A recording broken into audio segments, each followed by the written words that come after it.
Hello there and welcome to today's video. And what we're going to be doing in today's video is taking a look at replacing both exhaust manifolds on a 1987 Jaguar XJ6 3.6. The method of replacement will probably be very similar for later models such as the 4-litre models, and also probably very similar for the XJS 3.6 and 4 litres as well. First thing you need to do is to remove your chrome heat shield. Now there is actually a later, or rather an earlier video where I managed to get rid of a lot of the rust on this heat shield and restore a certain amount of the shine. The next thing you need to do, you can see where I've just pointed out the split there in my rearmost manifold. The next thing you need to do is to cover the whole area with some kind of penetrating fluid. Now I'm using Plus Gas, and I'm using a particularly strong version of Plus Gas, and I'm coating everything liberally with penetrating solution. Once you've got everything like that sorted out, you want to then continue applying the Plus Gas over the course of a week or so. So obviously make sure you're not using the car, and just every day pop out and apply a bit more Plus Gas. In my case, the manifolds have probably been on the car for about 30 years, so obviously applying a certain amount of penetrating solution on a daily basis did help quite considerably, because when I went to remove all of the bolts, everything came undone with the minimal of fuss. Now, what I tended to do, or what I did in this case, was I loosened off all of the manifold bolts first.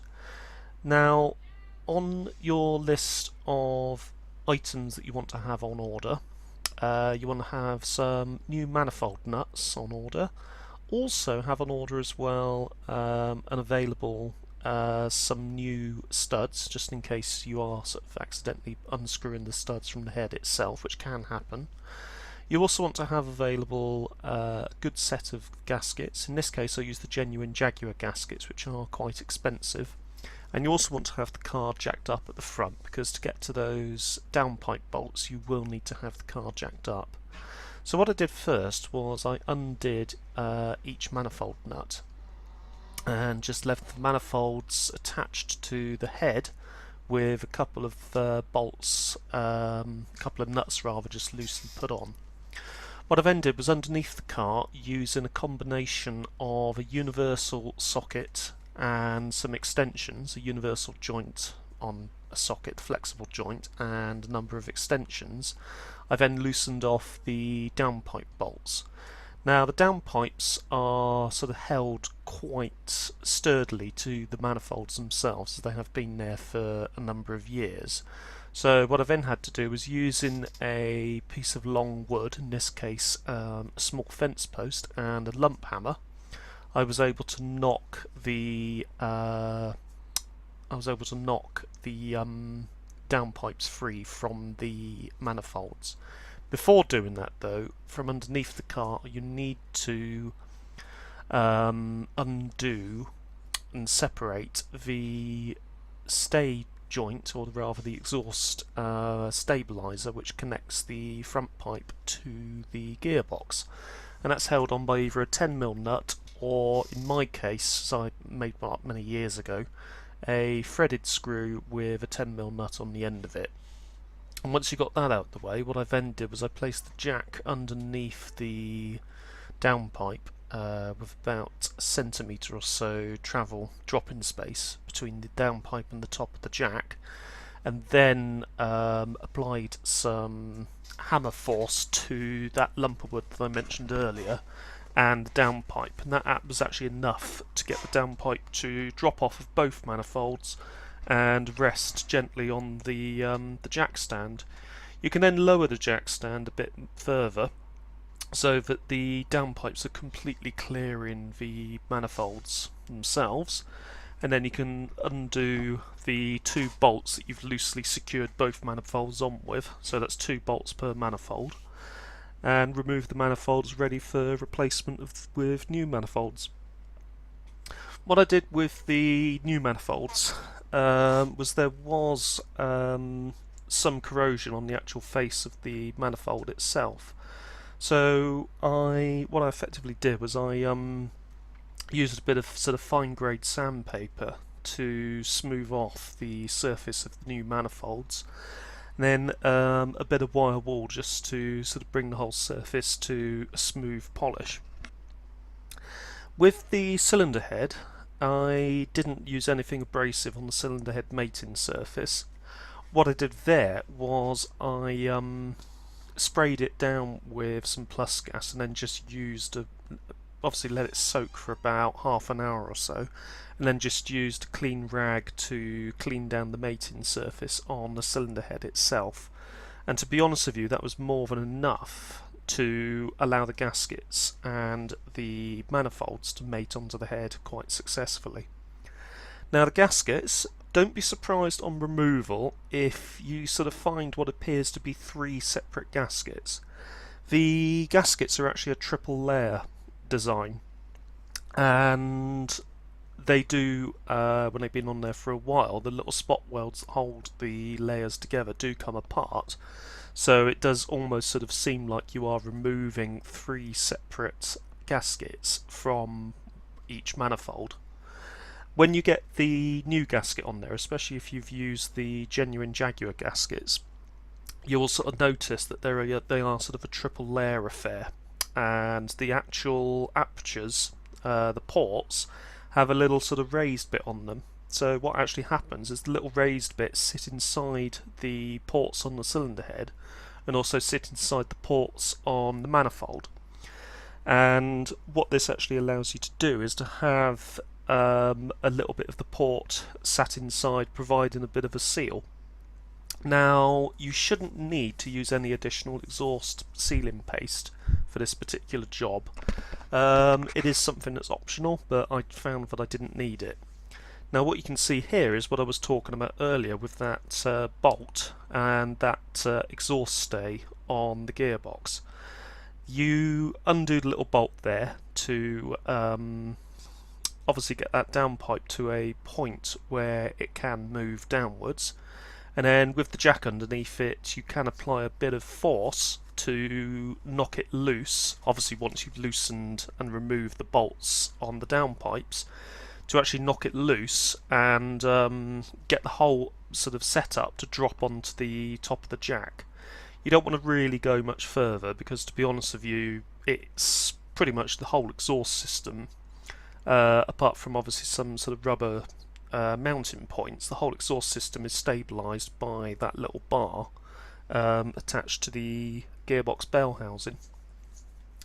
Now when you come to replace the manifolds, the front manifold is easy enough to do up, and it's advisable to use new bolts. What I actually found was the screws that I used, or nuts that I used, are actually an imperial size, between 13 and 14 millimeters. No, sorry, 14 and 15 millimeters. I'm not sure of the exact size, but the ones that I used were actually an imperial size. The ones that were on there originally were 14 mil, and certainly for the rearmost downpipe I actually reused the two 14 mils that I'd had on there initially, simply because I didn't have any imperial sockets near me at the time, and getting that rearmost one on is an absolute pig. What you have to do is the first bolt on the rear one, as you're looking up at it, the one that's sort of most outer, sort of closest to the inner wing, is fairly easy to get back on. That will go on with a couple of extensions on a 3/4 inch socket, so obviously the larger socket, with a universal sort of joint thing on the end, and that will go on quite happily with your 14 mil socket, because I obviously reused it, and that will go on and sort of nip up quite happily. Now what I did was I nipped up both downpipe bolts in sequence, so I would do, say, sort of 3 or 4 turns on one and then 3 or 4 turns on the other on the same downpipe to manifold attachment, and that, as far as possible, gives me an even pull pulling the downpipe closer to the manifold, so it's not sort of going on skew width or at a sort of slight angle or anything like that. It certainly seemed to work for what I was doing. The other thing that I did as well was from underneath I had two separate extension runs going up to, on the rearmost downpipe, going up to the downpipe bolts or the downpipe studs. So I had a 1/2 inch socket and with a 3/4 inch adapter at the bottom going up to the rearmost manifold bolt or nut on the rear manifold on the downpipe, and obviously the 3/4 inch extension and universal joint going to the front one, and then just alternating the ratchet between the two. I was able to sort of tighten up fairly evenly on that rearmost manifold.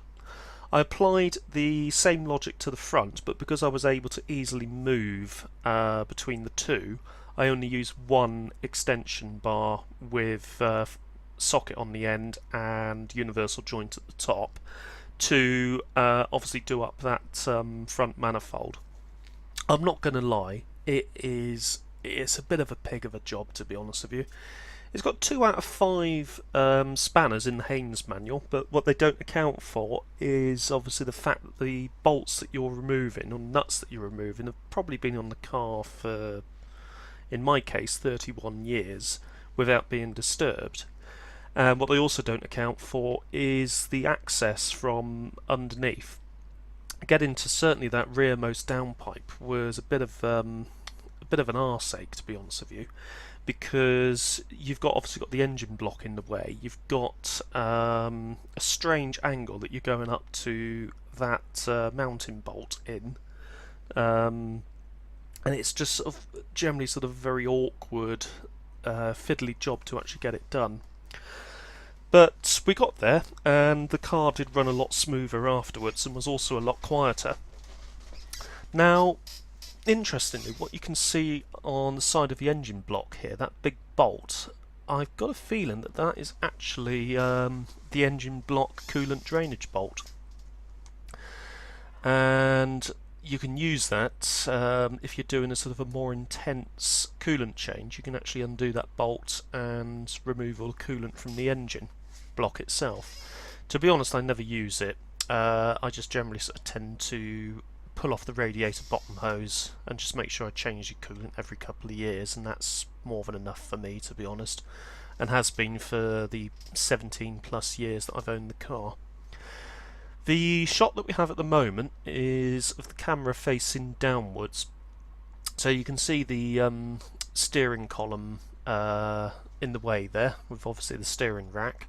So this is going towards the front of the car, and underneath you can actually see me battling with those downpipes. So you can see the socket arrangement that I've got there, obviously to do up that front pipe. So this is the front pipe, yeah, because I'm using the 15 mil there. I was using the newer nuts on that front one, and because I could get more purchase on those, and obviously the rear one I was using the original set of 14s, because obviously I didn't have available the Imperial size that I should have been using on those front ones. The rear ones, as I say, were more awkward to get into place, but we did get there.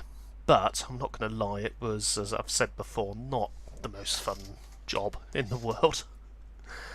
So when you've got everything back in place, the first thing that you want to do is just to sort of make sure that any obvious fluids have been cleaned off of the downpipes. When you start the engine, don't be surprised if you see quite a lot of smoke coming out. Nothing to be afraid of, nothing to worry about. Once that's done, and everything else is all sorted out, you're good to go. Obviously feel around with your hands, not actually touching the manifold, but just sort of feel around for any sort of blow-by from the joints, particularly around the manifolds to the head, and also the manifold to the downpipe. Feel for any sort of blowing, etc. If that all seems good, let the car warm up, check again, and that should be it. Anyway, that was a fun job. If you found this video interesting, hit that like button, and also consider subscribing for more fascinating hobbies. Thanks for watching.